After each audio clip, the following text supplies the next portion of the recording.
சமயம் தமிழ் நேயர்களுக்கு வணக்கம். இன்றைக்கி நம்ம உடலில் வேர்வையால் வரக்கூடிய துர்நாற்றத்தை போக்க ஒரு பாடி வாஷ் எப்படி செய்கிறதுன்னு பார்க்க போகிறோம். இதை செய்ய முதல்ல நமக்கு முலாம்பழம் தேவைப்படும். சம்மர் சீசனில் முலாம்பழம் ரொம்பவே அதிகமாக அவைலபிளாக இருக்குது. அதனால் இன்றைக்கி நம்ம ஒரு முலாம்பழத்தை எடுத்து அது சின்ன சின்ன பீஸாக கட் பண்ணி மிக்சர் ஜாரில் போட்டு பேஸ்ட் பதத்துக்கு அரைச்செடுக்க போகிறோம். முலாம்பழம் நம்மளோட உடல் சருமத்துக்கு தேவையான குளிர்ச்சியை கொடுக்குது.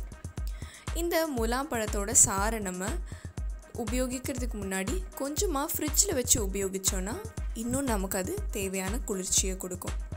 இது நம்ம சருமத்தை சாஃப்ட் ஆக்குது. அது மட்டும் இல்லை, ஓப்பன் போர்ஸை ரெடியூஸ் பண்ணி நம்ம சருமத்துக்கு ஒரு புத்துணர்ச்சியை கொடுக்குது.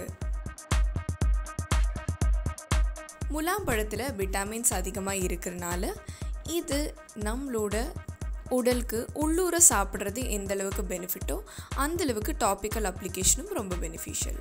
இப்போ நம்ம இது கூட ஒரு பிஞ்ச் கஸ்தூரி மஞ்சள் சேர்த்துக்கலாம். கஸ்தூரி மஞ்சள் நம்மளோட சருமத்திலேருந்து டேனை ரிமூவ் பண்ணி நம்ம ஸ்கின்னை ஈவன் டோன் ஆக்குது. அது மட்டும் இல்லை, சன் டேனால் நம்மளோட ஸ்கின்னோட ஒரிஜினல் டோன் போயிருக்கும், அதையும் இது மீட்டு கொண்டு வருது. இதில் ஆன்டிபாக்டீரியல் ப்ராப்பர்ட்டிஸும் இருக்கிறனால இது நம்ம சருமத்தில் எந்த ஒரு இன்ஃபெக்ஷனும் வராமல் பார்த்துக்குது. இந்த 2 இன்க்ரீடியண்ட்டையும் எந்த ஒரு லம்ப்ஸும் இல்லாமல் தரோவாக மிக்ஸ் பண்ணிக்கோங்க.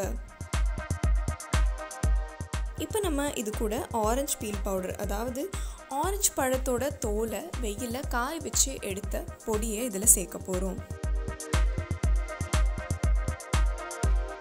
இதில் விட்டமின் சி இருக்கிறனால இது சருமத்தில் டேன் வராமல் பார்த்துக்குது. ஆல்ரெடி இருக்கிற ரொம்ப பிடிவாதமான டேனையும் கொஞ்சம் கொஞ்சமாக இது நீக்குது. ரெகுலராக இந்த பாடி வாஷ் யூஸ் பண்ணி வந்தால் கண்டிப்பாக விசிபிளான ரிசல்ட்ஸை பார்க்கலாம். இந்த இன்க்ரீடியன்ட்ஸை எந்த ஒரு லம்ப்ஸும் இல்லாமல் தரோவாக மிக்ஸ் பண்ணிக்கோங்க. அப்போ தான் இதை பாடி வாஷாக உபயோகப்படுத்த ரொம்பவே வசதியாக இருக்கும்.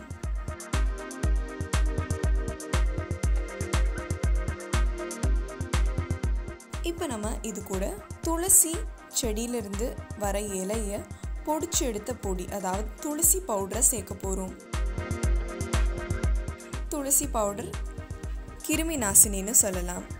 இதில் ஆன்டிபாக்டீரியல் ஏஜென்ட்ஸ் இருக்கிறனால எந்த ஒரு நோயவும் கொண்டு வரக்கூடிய கிருமிகளை இது அழிக்குது.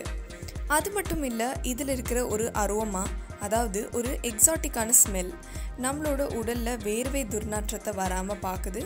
ரொம்ப அதிகமாக வேர்வை படிகிறவங்களுக்கு இது துர்நாற்றத்தை கண்ட்ரோல் பண்ணுது. இந்த பாடி வாஷை 3-4 முறை ஒரு வாரத்தில் உபயோகிக்கிறது நல்லது. இல்லை தினமும் கூட உபயோகிக்கலாம். இந்த வீடியோவை லைக் பண்ணுங்கள், ஷேர் பண்ணுங்கள். சமயம் தமிழ் மறக்காமல் சப்ஸ்கிரைப் பண்ணுங்கள்.